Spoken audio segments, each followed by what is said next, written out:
दादू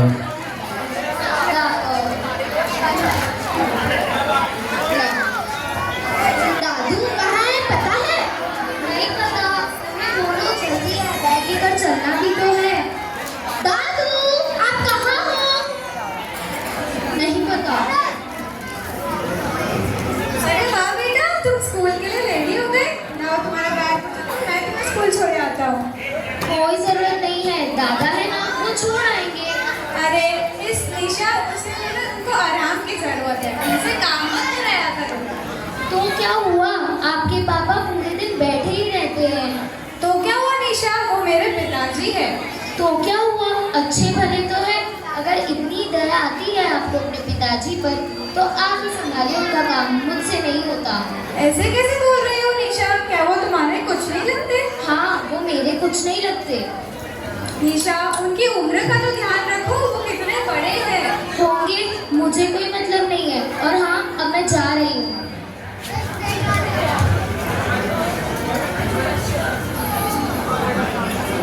लाओ बेटा तुम्हारा बैग। लाओ बेटा, बैग मुझे दे दो। अरे नहीं नहीं पिताजी, आप आराम कीजिए, मैं उनको छोड़ आऊंगा। नहीं बेटा, मैं रोज ही जाता हूँ, मैं ही चला जाता हूँ। अरे पिताजी आप आराम कीजिए ना। नहीं जय बेटा, मुझे आदत हो चुकी है। तुम ऑफिस जाओ बेटा, तुम चलो। दादा अपने तोते को स्कूल छोड़ने जा रहे हैं।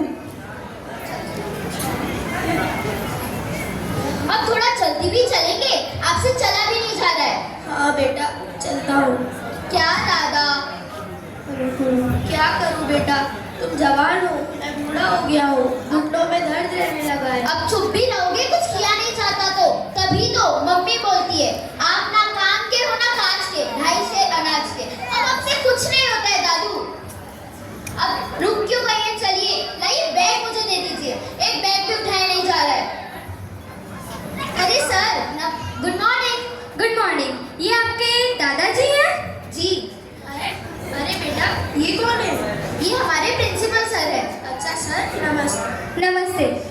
आप कौन सी क्लास में पढ़ते हो बेटा? Sir 7th। आपका नाम क्या है? राघव। राघव बेटा, ये आपका बैग आपके दादाजी ने क्यों पकड़ा हुआ है? ये बच्चा है ना सर, बैग बहुत भारी रहता है, थक जाता है। देखिए सर, आप मेरे पिता की उम्र के हैं, आप इस उम्र में उसका बैग उठा रहे हैं। बच्चों में तो काफी एनर्जी होती है, उन्हें खुद का काम खुद करने देना चाहिए।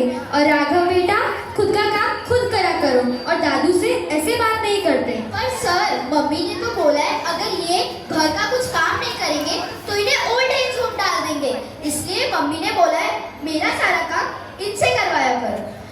आप कल अपने मम्मी पापा को स्कूल लेकर आना। पर सर, पीटीएम तो नेक्स्ट मंथ है। आई नो दैट आपका पीटीएम नेक्स्ट मंथ है, बट आप अपने मम्मी पापा को कल स्कूल जरूर लेकर आना। Okay sir, now you can go.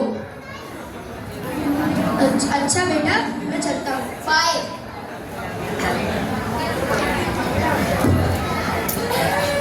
क्या सोच रहे हो?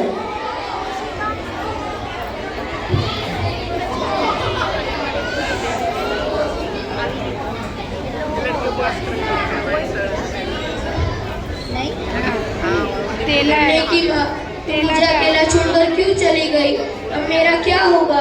रोज रोज ना जाने कितनी बातें सुननी पड़ती है। कितनी मेहनत से हमने ये घर बनाया था, कितनी दौड़ धूप करी।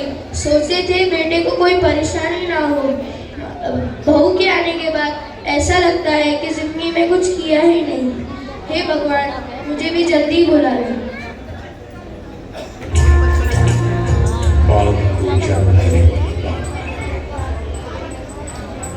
परिवार को जन्म देने आप दिखने लगे मैडम। दोनों ही अपने खून पसीने से अपने पौधों को सींचते हैं। आपने नाम निकाल लिया? ना सिर्फ अपने पेड़ से, उसके साए से भी प्यार करते हैं, क्योंकि उसे उम्मीद है एक रोज जब वो जिंदगी से थक जाएगा, यही साया उसके काम आएगा।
चलो राघव, अब तक तुमने ही कुछ किया होगा, इसलिए प्रिंसिपल संडे हमें बुलाया। पर मम्मी, मैंने कुछ किया ही नहीं, उन्होंने आगे से ही बोला।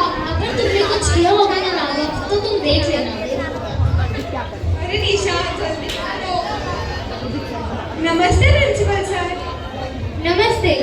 ऐसे आज अचानक आपने हमें क्यों बुलाया? हमारे बेटे की कोई गलती है या उसने कोई शैतानी की है?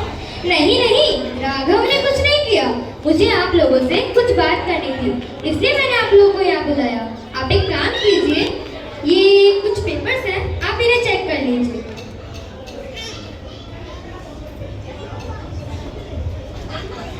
ये किस चीज के पेपर है सर? ये हमारे शहर के जितने भी ओल्ड एज होम्स हैं, उन सबकी लिस्ट है।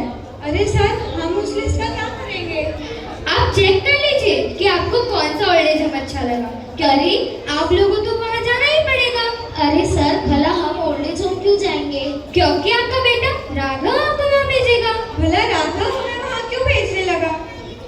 देखिए, अभी की नहीं, कुछ साल बाद की बात कर रहा हूँ। जब राघव बड़ा हो जाएगा, तब वो आपको वहाँ भेजेगा। हमको ऐसा आपको राघव ने कहा है क्या? नहीं नहीं, राघव ने ऐसा कुछ नहीं बोला। तो फिर पर ये क्या मजाक चल रहा है? स्कूल में तो बच्चों को अच्छी बातें सिखाई जाती है और आप हमारे बेटे को बिगाड़ रहे हो। देखिए मिस्टर जय, स्कूल से ज्यादा बच्चा अपने घर पर रहता है। अपनी अच्छी बुरी बातें, संस्कार अपने घर से ही सीखता है। आपको क्या लगता है ये सब हम राघव को सिखा रहे हैं? नहीं, बल्कि आप लोग सिखा रहे हो। अरे सर, भला हम हमारे बेटे को ऐसा क्यों सिखाएंगे? कल राघव मुझे स्कूल के बाहर मिला था। मैंने देखा कि वो किस तरह से अपने दादाजी के साथ बात करता है, किस तरह से उनसे ट्रीट करता है। आपको क्या लगता है ये सब उसे हम सिखा रहे हैं? नहीं, बल्कि आप लोग सिखा रहे हो। सर, भला हम हमारे पिताजी के साथ ऐसा क्यों करेंगे? जिस तरह से आप अपने पिताजी के साथ घर पर बिहेव करते हो, उनके साथ व्यवहार करते हो, वही सब राघव ने देखा होगा और वही सब वो उनको बोलता है। सर, ऐसा मैं मेरे खुद के पिताजी के साथ क्यों करूँगा?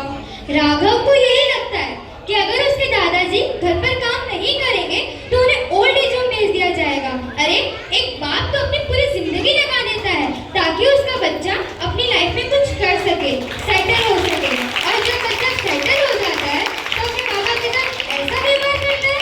शर्म आनी चाहिए आपको। अरे सर, आप कहना क्या चाहते हैं? सीधा सीधा बताइए, प्लीज बातों को मत घुमाइए।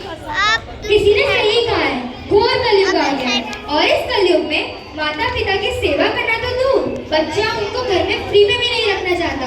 फ्री में घर में नहीं रखना चाहता? मतलब घर में रखने के बदले उनसे घर का काम करवाते हैं। अरे, माता पिता को तो भगवान का दूसरा रूप कहा गया है। पूजनीय होते हैं माता पिता और आप उनके साथ ऐसा व्यवहार कर रहे हैं। सर, आपने क्या हमें हमारी इंसल्ट करने के लिए यहाँ बुलाया है? और प्लीज आप हमारे घर के मामले को यहाँ पे मत घसीटिए। शायद आपको अभी इस बात का पता नहीं चलेगा, पर जब राघव बड़ा हो जाएगा और वो ऐसा करेगा, तब आपको पता चलेगा आपकी गलती क्या थी। और मैंने आपको यहाँ आपके इंसल्ट करने के लिए नहीं बुलाया। मेरा बस यही इंटेंशन था, क्योंकि मैं बुजुर्गों के साथ ऐसा अपमान देखता हूँ तो मुझसे रहा नहीं जाता। और ये आप लोगों के घर का मामला है और मुझे पता है आप लोगों के घर के मामले में मुझे नहीं बोलना चाहिए, लेकिन मैं आपको बस समझाना चाहता था और आई होप आप इस बात को समझ गए होंगे। शायद आप ठीक कह रहे हैं सर। जैसा आप कर्म करोगे वैसा ही आपको फल मिलेगा। सर, मैं देखिए, मुझे आपकी कोई बात नहीं सुननी। मुझे जो बोलना था वो मैंने बोल दिया। बाकी आपको जैसा ठीक लगे आप ऐसा कीजिए। भगवान आपको सद्बुद्धि दे। Now you can leave. तुम्हारी गलती की वजह से हमारा बेटा राघव भी बिगड़ गया। मैंने कहा ना, मुझे मेरी गलती अब समझ में आ चुकी है। मैं घर जाती ही उनसे माफी मांगूंगी। मम्मी, मैंने आपको बोला था ना, मैंने कुछ नहीं किया। निशा, अगर ऐसा नहीं होता ना तो आज मेरा बेटा भी राघव और पिताजी की इज्जत करता। मुझे समझ में आ चुका है कि मैंने कितनी बड़ी गलती कर दी।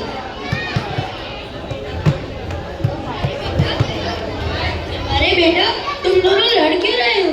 अरे पिताजी, हमें माफ कर दीजिए।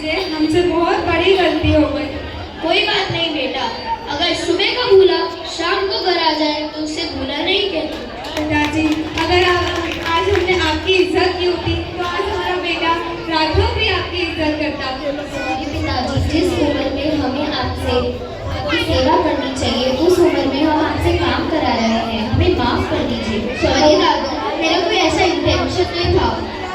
कोई बात नहीं बेटा, आओ ऊपर आओ। अरे पिताजी, जिस उम्र में हमने आपकी इज्जत करनी चाहिए थी, उस उम्र में हमें अपने पास से बहुत काम कराया। प्लीज पिताजी हमें माफ कर दीजिए। कोई बात नहीं